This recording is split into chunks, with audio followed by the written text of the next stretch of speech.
Assalomu alaykum Sanamboy aka. Tavallud ayyomlaringiz muborak bo'lsin. Siz tabriklaymiz.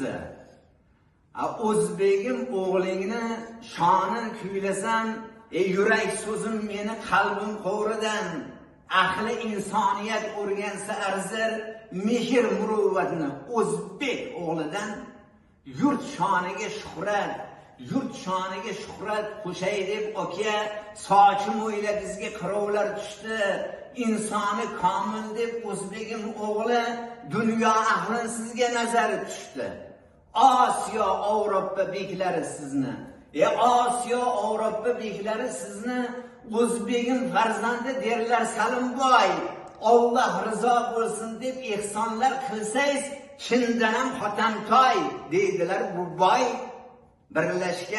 Birlashgan Arablar amirligida bo'lsa ham shayxlari naq tillakoni, va lekin alarda yo'qdi o'zbegim Salimboy o'g'lingdek shuhratu shoni.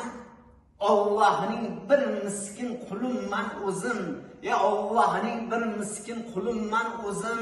Hazrat Navoiyni ko'rdim tushimda, el suygan farzandni e'zozla deya qalam tutkazdilar Hazrat tushimda. Qaniydi ul qalam bo'lsa o'ngimda, yerdan samogacha g'azal bitardim. Bir misra shirin so'zimni yulduzlar sha'niga hadya etardim. Qo'lingiz ochiqdir xayri ehsonga, oq uydan noni tuz totganlar kammi?